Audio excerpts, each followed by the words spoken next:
Hello friends, my name is Michelle Fondin and I'm the author of Enlightened Medicine, Your Power to Get Well Now, an integrative approach to healing the 7 deadly lifestyle diseases. This video is about what the heck does enlightened medicine mean? Is it an all-new medical system or is it just a bunch of gibberish that some new age author decided to come up with? Well, it's a little bit of both, actually.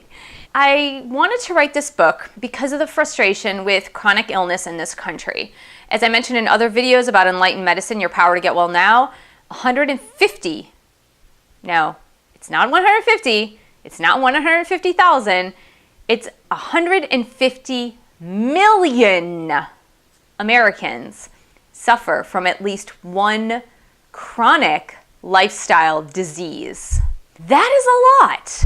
That is humongous. That is enormous. That is crazy. That means that roughly half of all Americans have at least one chronic lifestyle disease. Just look into a room. If you look in a room of 20 people, that means 10 of them have at least one chronic lifestyle illness. That is crazy. That is unprecedented. With the exception of major epidemics like cholera or scarlet fever or the Black Plague, which just decimated and wiped people out, we're not talking about that. We're talking about an ongoing illness that just seems to linger and stay for years and years and years and years, and that keeps accumulating more people, and it's not an infectious and contagious disease. That is insanity. Like, if you really stop to think about it, that's crazy. That number intrigued me so much because that has changed very rapidly. When I started writing this book just 2 years ago, that statistic from 2014 was at 133 million. That means just in the process of writing this book over 2 years, that the number rose 17 million. That is that's crazy. So you might really not understand what a chronic lifestyle illness is. You might not fully grasp what it is. So chronic means it's ongoing, and progressive, meaning that it gets worse over time, right? When I talk about alcoholism, if you look at some of my videos on alcoholism and addiction, it's the same thing because alcoholism and drug addiction are chronic lifestyle diseases as well. And it's progressive and chronic meaning ongoing, of course. And that it means that like over time it does get worse. And it means it's lifestyle, your lifestyle, what you're doing and what you're not doing is directly affecting how your disease is progressing. So your disease can progress as it will progress because a chronic lifestyle disease does progress, or could reverse because disease also reverses, and that's not what we talk about. That's not typically what we hear, and that's not typically what we talk about. We just don't talk about those things. Why don't we talk about those things? We don't talk about those things because we don't live in a society that talks about health and healing. We talk about a society that talks a lot about illness and sickness. And all of the companies that support the medical system talk more about why you should be sick and why you should take these pills and why you should keep on with this medical plan or why you should keep on with this medical testing rather than talking about true healing and reversing disease. So really, where your attention goes, energy flows, and that's really what it is, right? Whatever you focus on is what you move toward. Anthony Robbins, in one of his tape series, I think it was Get the Edge, spoke about learning how to drive a race car. And that was just one of his hobbies. It's not like he was a race car driver, but when he became famous and got a lot of money, he wanted a hobby. So one of his hobbies was to learn how to drive a race car. And he said it's terrifying because you're going at these really fast speeds and you're driving a vehicle that you're not used to driving. And he said the number one lesson he had to learn was that where you look is where you will drive. So have you ever been super distracted and then you look off to the right side because you see an accident that just happened and it's on the shoulder of the road, and as soon as you look to the right, to the shoulder, your car starts moving, even though you're not intentionally moving toward that accident. It's just that where your energy and attention goes, your energy is going to flow there. Where you look, you're going to go to. And it's the same way with our health and well-being. If we're always looking to illness, if we're always looking to like the prescription medications, or even like the brainwashing of the ads that are on TV, on the computer, on streaming websites. So for example, if you don't pay to have Spotify or you don't pay to have Pandora, then you're hearing all of these ads talking about why you should be sick. So that's our complete societal focus is on illness. Of course people are going to get sick. Why did I write this book, and like why is it Enlightened Medicine? So the problem with our medical system, and I explore this, is like, how did we get here? How did we get to this point? How did we get to this point where our main focus is on illness and that half of our population is sick? Like, in all of history, it's never been like this.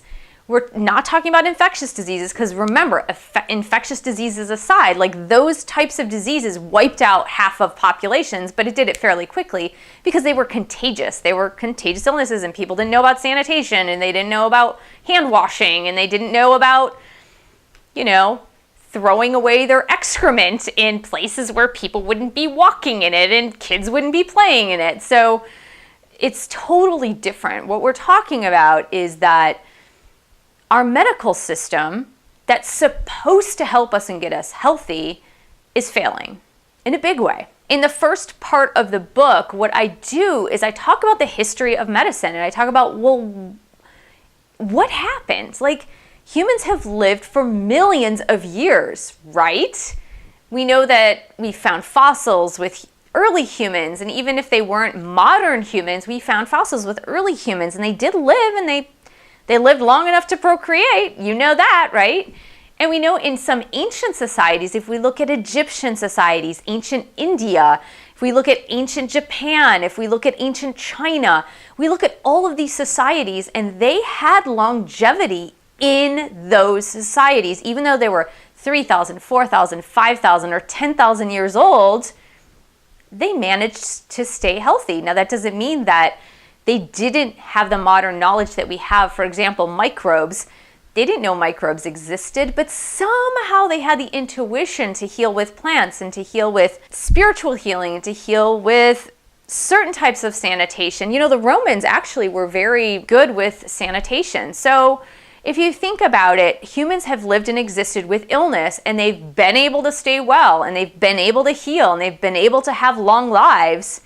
And then comes along modern medicine, which modern medicine is relatively new. It's under 250 years old. Now, the modern allopathic medicine as we know it, as we're familiar with, is even younger. It really only started around 1895. So around 1895, when it became more the monopoly, we're talking about when they slowly started to get rid of the other alternative practices. So herbal medicine was the only medicine of the day prior to 1750. It was the only thing that was practiced. And homeopathy started creeping up, and homeopathy was working.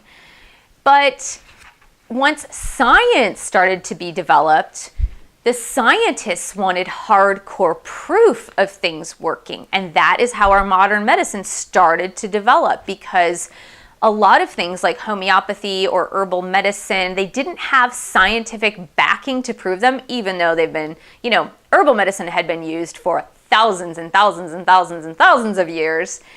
And it worked. I mean, look at the Native Americans. The Native Americans were very healthy, and they worked in concert with the earth, the earth's energy. They knew all the plants. They knew which plants would be harmful to them. They knew which plants would be helpful to them. They knew the healing plants. They had this vast knowledge of the human body and the connection to earth and how that connection worked toward each person's healing. And so they knew this. They had this knowledge, and in Ayurvedic medicine and in traditional Chinese medicine, in Egyptian medicine, in Islamic medicine, they all had this wealth of knowledge that the modern scientists of today, from let's say 1750 and up, once they started coming in, they started refuting everything else. And so it goes that Western medicine or allopathic medicine has become a monopoly in our country, especially in the United States and in many other Western countries. So now that modern medicine has totally failed us in many ways it saves lives, and I explain that in the book. I'm not bashing allopathic medicine totally. Allopathic medicine saved my life, and I'm grateful for that, but it's not the entire solution. So in the first part of the book, I talk about the history of medicine and how we got to where we are today. And in the second 2/3 of the book, I talk about things that you can do to start integrating other practices into your health and well-being program. And it's not like I tell you the problem and I leave you hanging. I spend very little time on the problem, and I spend a whole lot of time explaining the solution to the problem, because here's the reality that we live in today. Yeah, it's not fair that modern medicine isn't helping to heal these chronic lifestyle illnesses. They're throwing pills at it. They're throwing blood tests at it. That's not going to heal chronic lifestyle illness at all. It's not just by telling people, yeah, go exercise, yeah, go eat better. That's not going to reverse this trend. What's going to reverse this trend is having real education. It's coming from the physicians, it's coming from the nurses, it's coming from the nurse practitioners about how to use integrative medicine to your benefit. And it's like, here's an acupuncture treatment. Here, we have a chiropractor next door. Here's a nutritional eating plan. Here are some herbs that can help you. It's about integrating these practices that were forbidden for the past 200 years. Now, homeopathic medicine was just booted out pretty much in the last 120 years or so. It was really the only big competitor to modern allopathic medicine, and the physicians of the time saw this, and a lot of the physicians went to practice homeopathy because they were like, it saves people's lives. And at that time, modern medicine was killing people because they had practices like bloodletting or high doses of mercury, and even the early pharmaceuticals. I don't talk about this in this book, but early pharmaceuticals were laced with cocaine and alcohol, and that is how they treated people, including kids. They drugged them to death. But really, in reality, have we really changed that much? Because our modern pharmaceutical companies are also drugging people to death. So I know it sounds bleak, but there is hope, and that's why I said enlightened medicine, because I'm hoping to enlighten you to the truth, and I'm hoping to enlighten you to things you can do to get healthy and better. So thank you so much for joining me. Please share this video with friends, family, and your dog. Subscribe to my channel below. Please support me on Patreon, www.patreon.com/Michelle S. Fondin, and I will see you in the next video.